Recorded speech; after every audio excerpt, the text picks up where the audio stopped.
Hello, my name is Andrew Lawton.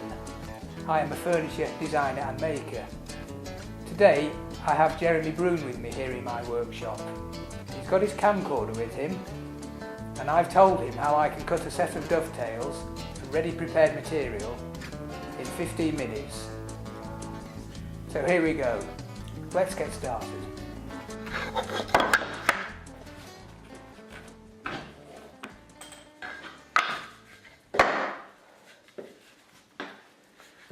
Is this Derbyshire elm or? It is. That is wych elm, which is the species of elm which grows well in this area. It hasn't been as badly affected by Dutch elm disease as the common elm, which is now extremely rare. And the wood that came from actually grew from several trees which grew less than a mile away from here in a small wood, which the National Park Authority was thinning out the wood, and I bought several trees from them, had them converted into boards and seasoned them.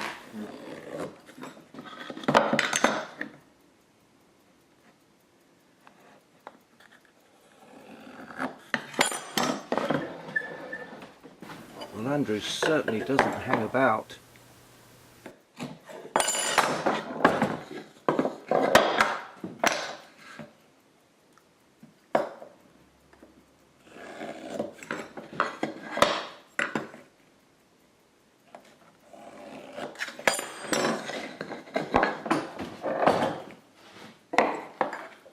All the shoulder lines should always be knife lines because they're precise reference to work to. Pencil lines have a width to them and aren't precise enough.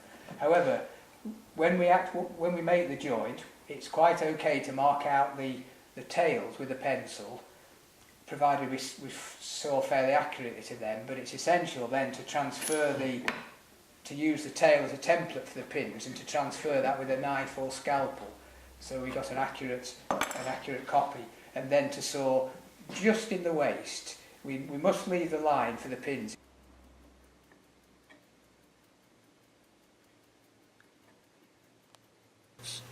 Now that's interesting, using dividers to step out the tail positions.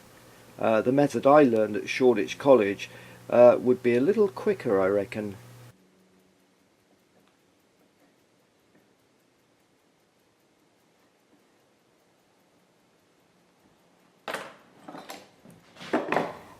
I notice you're using a metalworking engineer's square, Andrew. I find the engineer's tri-squares much more accurate and pleasanter to use than the traditional rosewood wooden handled square. Aren't they a bit limited in that they're not as long, if you're doing a wide bank of dovetails? I do have a much larger version of the same yeah. tool, which I would use on a bigger workpiece.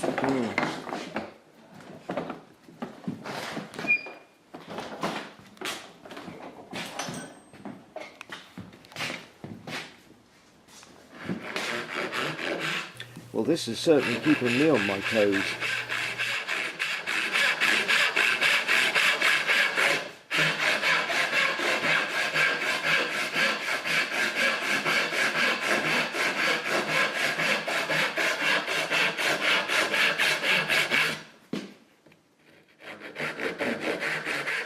Now I notice, Andrew, as you're sawing the tails, that you're not slanting the wood so that you're sawing vertically, but I guess you're doing that for a reason. The reason I was taught to do it that way is simply because it's a lot quicker and one can get into a rhythm as such. You're just working the whole way across the board by doing it that way. You'll notice that I'm using all of the teeth of the saw. I'm rather than just sawing away using a few teeth in the middle, I'm doing long full strokes, but I'm not putting on any weight. I'm simply using the weight of the saw to do the work. All I'm doing is pushing it back and forward and controlling it that way, control the movement of the saw.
A little time lost here, as I reckon Andrew's experienced enough to cut straight to the line.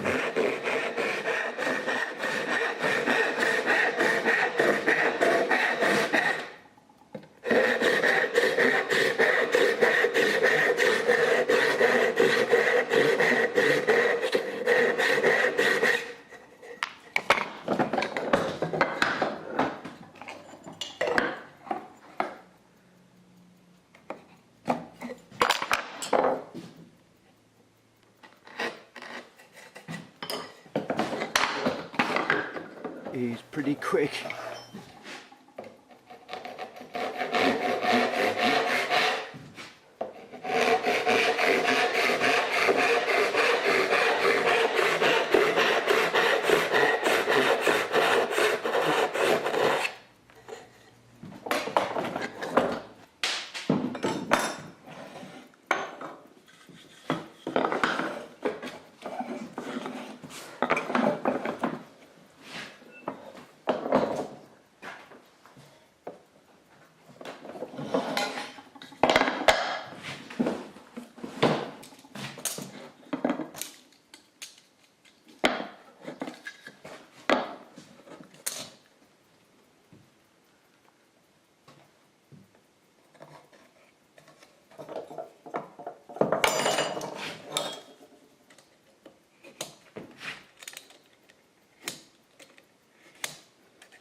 Well, this is the real skill, sawing straight to the line and sawing it so quickly.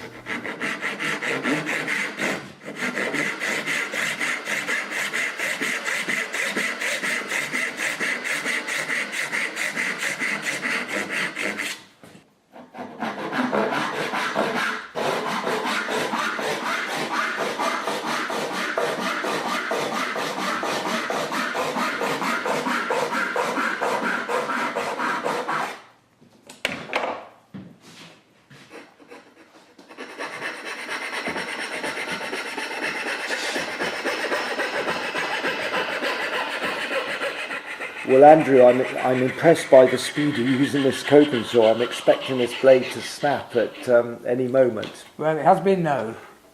Coping saws are quite fragile things.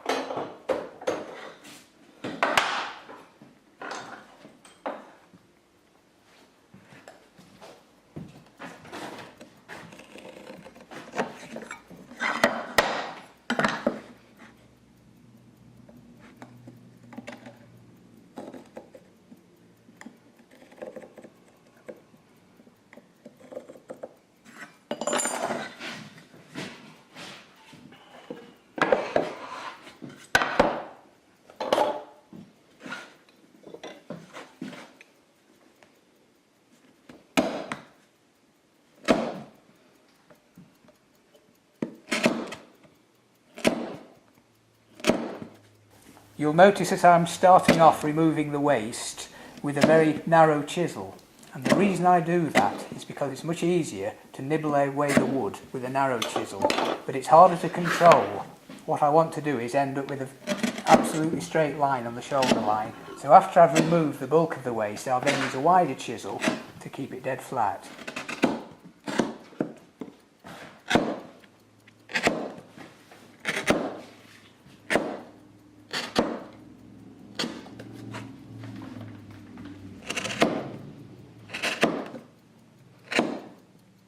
Now there's the sound of a razor sharp chisel.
If we just put a little lead in on the inside, it does two things. It means if the pin is slightly too tight, it doesn't crush the joint and cause the fibres of the wood to crumble. And it also gives a space for any excess glue to squeeze into, which could otherwise maybe prevent the shoulders from coming up perfect.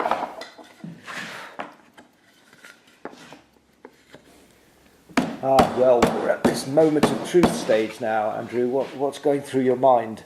Well, if anything is going to go wrong, what could happen now is the two half pins at the outside of the board, they could, if the joint's too tight, they could burst open and split. That's one of the things that could happen now. But hey presto, it hasn't. But you could also split any of the inside dovetails, couldn't you? I mean, the wood could split anywhere in theory. It could, yes. But it would have to be very badly tight.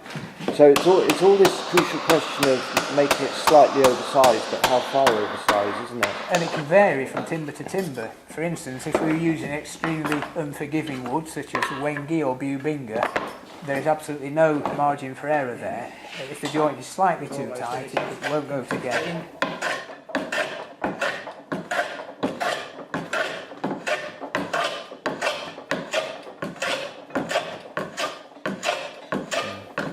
And of course it should go together first time, which this joint looks as though it is, Andrew. Well, my rule of thumb is if I can, with just normal hand force, get the joint to enter about a quarter of the way, I can be pretty confident with a hammer and block or with cramps I can pull the joint up. But you're absolutely right, dovetails only fit once.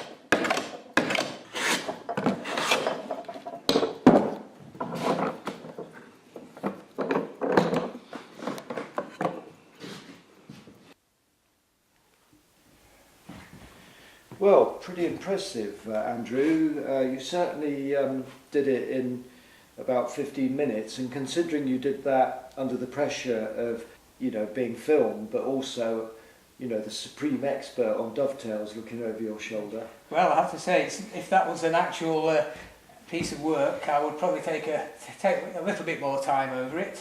No, it was really good. I mean, if I may just say a couple of points, I noticed that you didn't shade waist. And I'm amazed that you sawed on the correct side of the line. You didn't slip up, especially under the pressure of being filmed. And the other thing, I mean, it's a small detail, but you used a mallet straight onto the wood rather than a hammer and scrap wood, which has more impact and doesn't dent the wood. But I mean, these are kind of nitpicking things. But I've got to say something, haven't I? Because I'm so impressed. If that was an actual piece of work, there are only 3 tails there. If it was a job for a client, then I probably would shade the waist in to avoid cutting the pins off instead of the tails. Had that been an actual piece of work, I would have protected the wood the actual joints with a block of wood rather than malleting straight onto it to prevent bruising.